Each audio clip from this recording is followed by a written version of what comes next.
ماہ سفر المظفر کے بارے میں جو نحوست اور بدفعلی لوگوں کے اندر عام ہے اس کے عنوان سے موسوم ہے۔ ناظرین، سب سے پہلے ہمیں یہ بات ذہن میں رکھنی چاہیے کہ اسلام ایک دین فطرت ہے، اسلام دین انسانیت ہے، اسلام ابدی حیات طیبہ ہے، اسلام ایک کامل دین ہے، اسلام ایک کامل اور مکمل دین ہے۔ اسلام نے انسان کی ہر سطح پر رہنمائی کی ہے، اسلام نے انسان کی ہر موڑ پر رہنمائی کی ہے، اسلام نے انسان کی ہر طریقے پر رہنمائی کی ہے، بلکہ یہاں تک رہنمائی کی ہے کہ بیت الخلاء میں کیسے جانا چاہیے، بیت الخلاء کیسے کرنا چاہیے، بیت الخلاء سے کیسے واپس آنا چاہیے، یہ اسلام نے انسان کی رہنمائی کی ہے۔ اور اللہ تعالیٰ پر ایمان اور اللہ تعالیٰ پر کامل بھروسہ اور اللہ تعالیٰ پر توکل کا یہ تقاضا ہے کہ جو کچھ ہوتا ہے وہ اللہ ہی کی جانب سے ہوتا ہے۔ بہت سے لوگ دیگر چیزوں میں توہم پرستی اور بدفعلی کے شکار نظر آتے ہیں، اور وہیں پر ماہ سفر المظفر کے بارے میں توہم پرستی اور بدفعلی اور ضعیف الاعتقاد کے شکار نظر آتے ہیں۔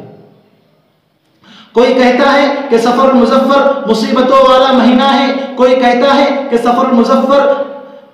المظفر میں سفر کرنا منع ہے، کوئی کہتا ہے کہ سفر المظفر میں شادی بیاہ کرنا منع ہے، کوئی کہتا ہے کہ سفر المظفر میں اچھے کام کرنا منع ہے، کوئی کہتا ہے کہ سفر المظفر نحوستوں والا مہینہ ہے،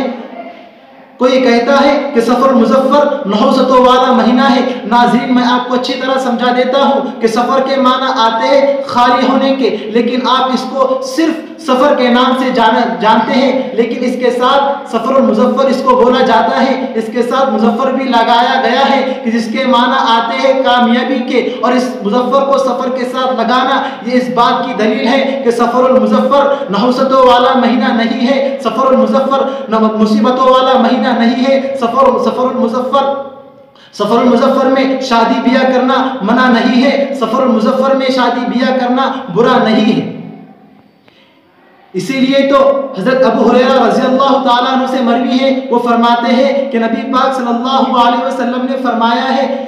لا عدوى ولا طیرۃ ولا نوء ولا سفر، کہ سفر المظفر کے بارے میں جو نحوست ہے، جو سفر المظفر کے بارے میں جو نحوست ہے اس کا اسلام سے کوئی تعلق نہیں۔ اور ایک حدیث ہے مشکات کے اندر جس سے ہم نے حضرت مولانا بنیامین وستانی صاحب سے پڑھا ہے کہ نبی پاک صلی اللہ علیہ وسلم نے فرمایا ہے لا تسبوا الدہر فإن اللہ هو الدہر، کہ تم زمانے کو گالی نہ دو کہ زمانہ وہ اللہ تعالیٰ ہے۔ اب جو سفر المظفر کو برا کہے گا، جو سفر المظفر کو نحوست والا سمجھے گا، گویا نعوذ باللہ گویا وہ اللہ تعالیٰ پر انگلی اٹھائے گا۔ اسی لیے ہمیں چاہیے کہ ہم ان تمام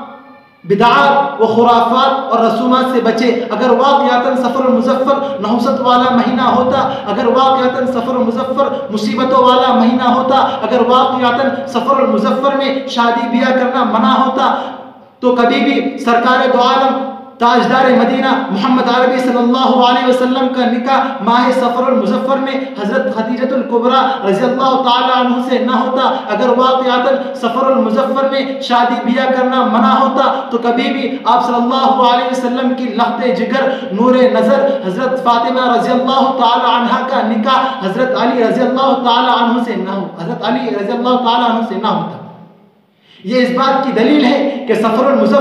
ماہ سفر المظفر نحوست والا مہینہ نہیں ہے، ماہ سفر المظفر میں شادی بیاہ کرنا منع نہیں ہے۔ اور میں آپ کو بتلا دوں، اور یہ خلاصہ کلام یہ ہے کہ اسلام کی جو بنیاد ہے وہ حقیقت پر ہے، نہ کہ خیالات پر ہے، اور نہ ہی توہم پرستی پر ہے۔ اسی لیے ہمیں چاہیے کہ ہم ان عمل پر پیرا ہو جن کا تعلق حدیث اور قرآن شریف سے ہو۔ اسی لیے ہمیں چاہیے کہ ہم بدعات و خرافات سے بچیں۔ اللہ تعالی ہمیں عمل کرنے کی توفیق نصیب فرمائے، آمین۔ السلام علیکم ورحمۃ اللہ۔